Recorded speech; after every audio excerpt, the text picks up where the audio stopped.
Elisabeth chute des remparts.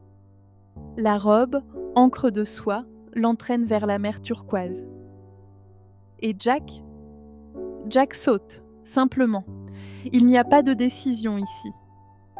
Seulement ce que le corps sait avant que l'esprit ne s'éveille. Comme lorsqu'un enfant court vers le danger et que vous êtes déjà en mouvement avant même de penser. Le cœur ne consulte pas. Le cœur bat, c'est tout. Lao Tse écrivait que l'eau triomphe de la pierre, non par la force, mais par la douce persistance. Jack n'a jamais lu ces mots. Pourtant, regardez, son bateau coule dans la première scène. Là où d'autres paniqueraient, il se synchronise avec l'inévitable. Pose le pied sur le quai à l'instant précis où le bois disparaît sous les eaux. Sans drame, sans lutte. Juste la reconnaissance. Tout à son rythme naturel. Wu Wei, murmurèrent les Chinois. L'art d'agir sans forcer.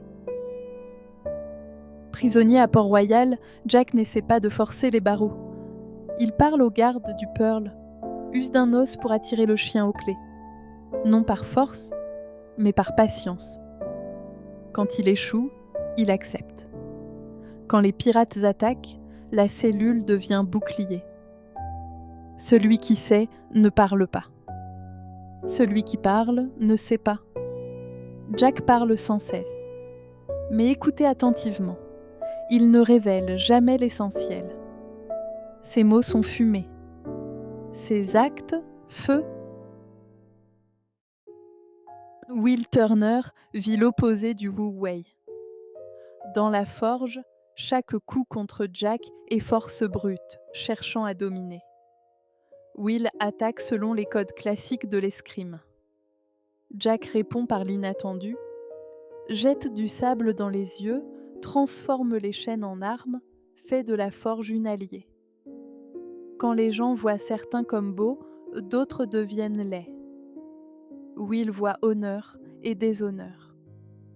Jack ne voit que mouvement et quiétude. C'est pourquoi il vint sans vaincre, jette la poussière, frappe la main qui tient l'épée, fait lâcher prise à Will, pointe l'arme, fini. Au moment où Will était en train de gagner.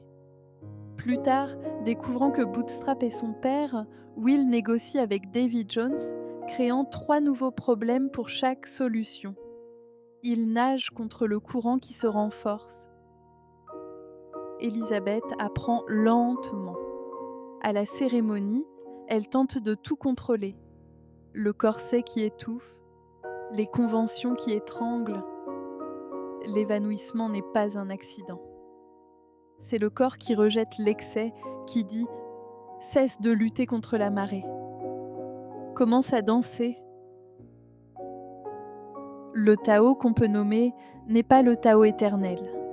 Jack comprend, la réputation est vent. L'important n'est pas d'être le meilleur pirate, c'est d'être dans les mémoires, non par la force, mais par l'empreinte laissée. Comme l'eau sculptant la pierre, pas en un jour, mais en 1000 marées. Le Commodore Norrington incarne l'opposé. Titre, grade, ordre rigide.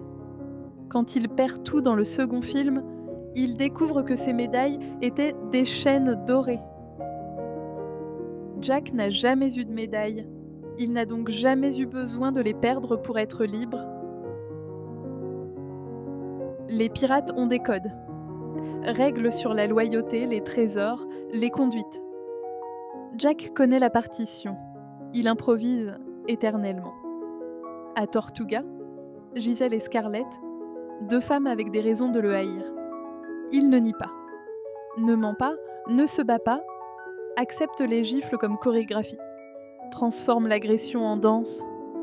Barbossa est l'inverse. Prisonnier de la rigidité de la malédiction, il devient littéralement mort-vivant. Incapable de sentir, de s'adapter, répétant des schémas obsessionnels comme un disque rayé dans l'éternité. Sur l'île de la Muerta, Jack négocie avec Barbossa. Pas depuis une position de force, Il est cerné, désarmé, totalement désavantagé. Mais il comprend ce que Barbossa a oublié. La rigidité, c'est la mort. Barbossa veut le sang de Turner pour briser la malédiction. Chemin direct, ligne droite. Jack propose des courbes. Utiliser le Commodore Norrington et son équipage comme monnaie d'échange, puis la malédiction elle-même comme avantage, puis Will. Chaque mouvement crée 3 possibilités là où il n'y en avait qu'une. Le Tao se meut en spirale, jamais en ligne. Take what you can, give nothing back. Dit-on que c'est la philosophie pirate. Mais observez Jack au climax. Cerné par des immortels indestructibles, ils n'opposent pas force contre force. Ils retournent leur propre malédiction contre eux. Devient temporairement maudit pour équilibrer le jeu. Les pirates maudits ne peuvent mourir, ne peuvent sentir, ne peuvent assouvir soif ou faim. Ils vivent, mais ne sont pas vivants. Le Tao qui ne bouge pas est mort. Barbossa et ses hommes sont devenus l'opposé du Wu Wei. Force sans fluidité, éternité sans changement. Jack, en coupant la pièce dans sa paume au moment exact, la lançant à Will. Ce n'est pas tricher, c'est le timing. C'est utiliser l'énergie déjà présente dans le système. C'est le Wu Wei pur. Poursuivi par les soldats à Port-Royal, Jack ne court pas en ligne droite, ne combat pas directement. Les cordes deviennent prolongement des membres, les voiles, trampolines. Le balancement du navire s'intègre à la chorégraphie. Baril, câble, mât, alliés temporaires. Ce n'est pas de l'acrobatie pour la beauté, c'est d'utiliser l'énergie en mouvement au lieu de créer la friction. L'eau à travers les montagnes. Non par violence, par patience infinie. Jack obtient plus de contrôle parce qu'il ne cherche pas à contrôler. Laisse les choses couler à travers lui. À Tortuga, il passe du temps à aider Gibbs à recruter, partage le rhum avec des inconnus, le perroquet de Cotton à voix au chapitre, accepte la gifle d'Anna Maria et la prend dans l'équipage. Le trésor réside dans le voyage, dans la liberté de naviguer, dans la danse avec l'imprévu. Le navire compte, mais pas plus que la sagesse de savoir quand larguer les amarres. Pourquoi Jack a-t-il sauvé Elizabeth au début ? Peut-être parce qu'à cet instant, il n'y avait ni Jack, ni Elizabeth. Seulement ce qui devait arriver, arrivant à travers eux. Comme le vent ne choisit pas de souffler, il souffle, simplement. Le Tao n'a pas de préférence. Jack non plus. C'est pour ça qu'il est libre. C'est pourquoi quand le bourreau demande son nom sur l'échafaud, il répond avec une fierté absurde. Captain Jack Sparrow. Non parce que le titre importe, mais parce que si on doit être quelque chose dans ce monde fluide, pourquoi ne pas être capitaine ? Le film se termine. Jack échappe à la potence, tombe de la falaise, émerge des eaux, nage vers le Pearl qui l'attend. Will et Elizabeth restent à terre, prisonniers de leur nouvel amour, leur nouvelle chaîne dorée. Jack navigue vers l'horizon, non pour arriver quelque part, mais parce que l'horizon est la seule destination qu'on n'atteint jamais. Il y a toujours plus de mer.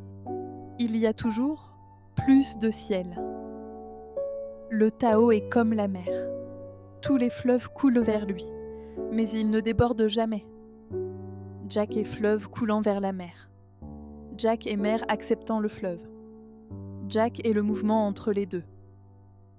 L'eau est fluide, douce, sédante, mais elle érode le rocher qui ne peut résister. Jack est cette eau.